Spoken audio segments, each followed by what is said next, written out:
Do you notice that almost no game journalist talks about the past? It's almost like it didn't exist. Or when they do talk about the past, they say how horrible it was. But I want us to take a trip down memory lane. I want us to look at some of the video games that came out in 2007 and take into account this is just some of them. Because there were a lot more that came out that year. You can go on Wikipedia and you can see for yourself. But I would consider these to be the most memorable ones. And let's see, all of this happened in 1 year. You got Mass Effect. I mean, amazing game, right? What could hold a candle to it? Well, Bioshock could. Really great, especially, it starts off as an average game with average looking graphics, and you're in a plane, and all of a sudden the plane crashes. It just pulls you into the atmosphere. And then when you descend and you see Rapture, like, that's amazing. And the philosophy of the game as well, it created a big community around it. We got God of War. I mean, that was, like, one of the things that I loved about God of War was that the controller vibrated, like for the time in 2007, that wasn't a big thing. And other games did vibrations with controllers, but like, this was my first PlayStation, and actually feeling the vibrations as the combat unfolds was really great. And I think like God of War is an attempt by Western developers to make Devil May Cry with a Western feel to it, and I think they succeeded. Because that's pretty much it. Like, you fight a lot of monsters and you gotta do cool combos and you gotta perform the combos without getting hit. And it was, like, amazing. And the guy is an antagonist as well. Like, you're not supposed to identify or like the character. He's a piece of shit, and the game makes it absolutely clear that that's what he is. And then we got like Halo and Call of Duty. I'm not a big fan of the franchise, but even I know that Call of Duty 4 was amazing. And when I looked at the single player, I understand why. Uncharted was great, man. Uncharted was really cool. Tomb Raider with the guy. It was very cinematic for its time. Now if you play it, it's probably not as great. It didn't age that well, but it's not a bad game. I mean, you can still enjoy it. It's just difficult for people to understand just how amazing the game was in 2007. Crysis, oh my god, like Crysis was just the bomb. It was a game that really took the specs of a gaming rig to the next level. I want you to understand the mindset of the people that made Crysis. Like, they made the game knowing that most machines won't be able to run it. They didn't think about profitability. They didn't think about anything. They just thought, it's like, how can we make the best looking game on the market? And they were aware, like, most people wouldn't even be able to play it. And in fact, I wasn't able to run it. Like, you had to take the game and crank it up all the way to minimum, use the lowest resolution possible, and maybe the game would run somewhat. If you wanted to actually run Crysis, you had to buy, like, the latest state-of-the-art processor, the latest state-of-the-art graphics card.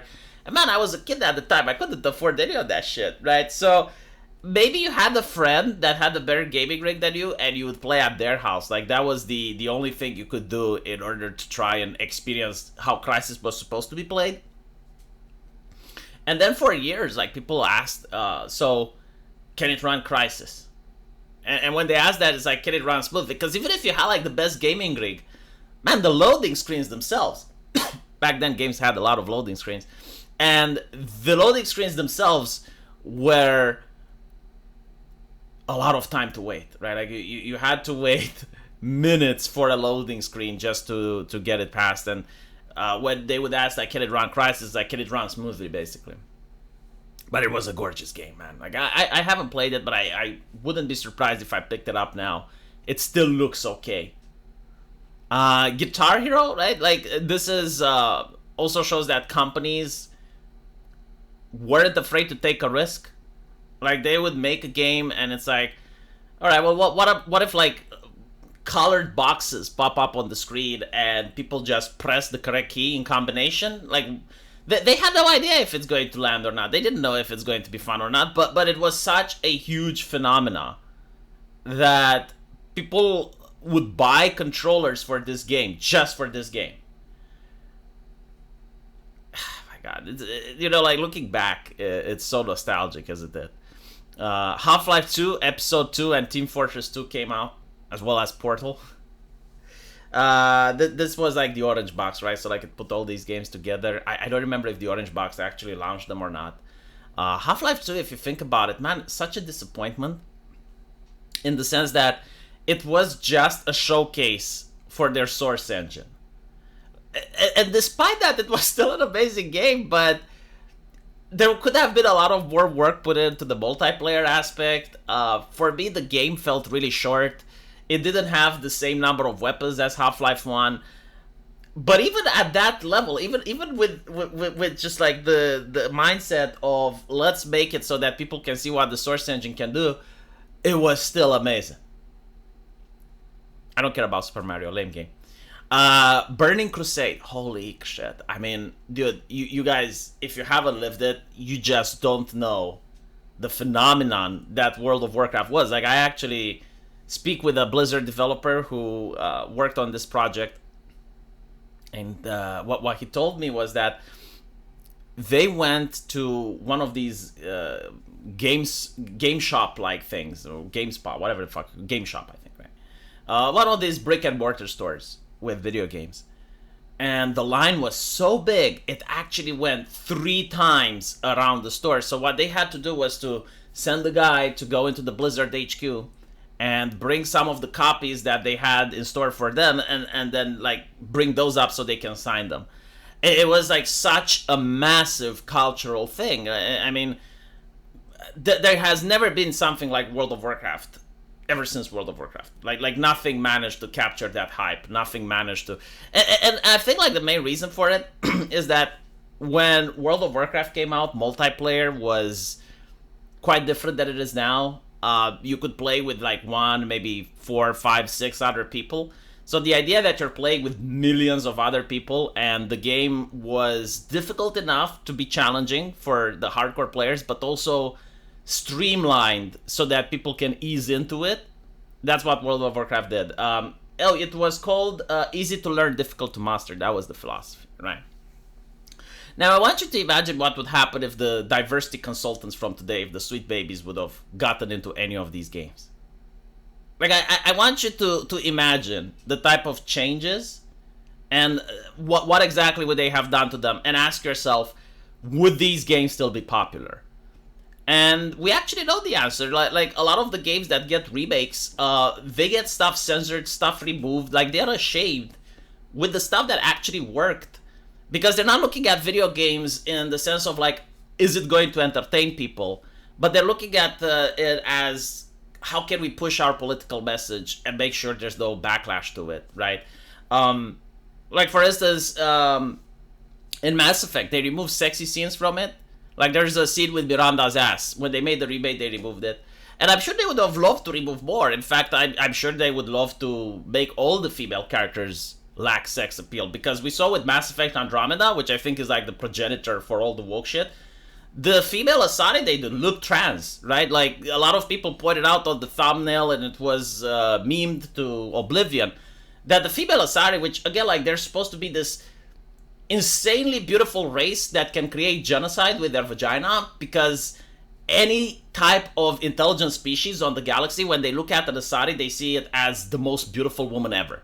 And if they have sex with it, they produce offsprings that are also Asari. So basically, in this situation, if all the men have only Asaris, then the human species would die out, because like all the kids would be Asaris. But the whole idea is like, they're space elves, like they're insanely beautiful, right? And what do they do in Andromeda? They cast an Asari that literally looks like a dude. So like, that's when it all started, I suppose. And like this is what the consultants would do with the video games. Like, all the Night Elves and all the Draenei would probably look fat. 55-year-old Kratos would definitely not be allowed to look like this. I mean, well, okay, they would have made Kratos black, like we know this, but it would have been with a dad bod, and he would get lectured on why he is doing is wrong. In fact, like, I think the entire story would get canned, now that I'm thinking about it. The only reason God of War exists is because of it got grandfathered in. But like, look at some of the games that are coming out. Like, no one is as edgy as Kratos. Bioshock definitely wouldn't be allowed with its story. I mean, the left is still seething over the fact that Bioshock has all these themes and the story in it, and the fact that people like Andrew Ryan. Uncharted, yeah, like definitely all the female characters would be made ugly and you'd play as a middle-aged aunt in the game. I mean, they already did that, right? Like the last entry shows that he's got a daughter. So like you're probably going to play as her, right? Like the whole thing with Uncharted is that you get to play as the male version of Tomb Raider. If you want a female protagonist, you play Tomb Raider. But yeah, they removed that. And I think like they even released another one where you play with two women. So it's like this obsession. It's like, no, you can't just have a straight white man character. And you can't have like a beautiful, wholesome female character as the romance. Like, no, everything needs to look bland. Like, if you have sexuality, you just need to transition. That's the message that they're sending, right? Like, if you're gay or if you transition, then there is sexuality for you in video games. But if you're straight, no. In fact, just the fact that you want to have what other people do makes you evil, right? Makes you the Khmer, which is like the worst thing that society has ever produced. Even worse than a Democrat. So, yeah, like, I just wanted to show people what happened in 2007 and give you a little bit of nostalgia. So let me know what you guys think. I'll see you in the comment section. And if you like my videos, please don't forget to subscribe to my live stream. There is a link into the pinned comment and it will take you to my live stream channel where you can see me live. So, take care.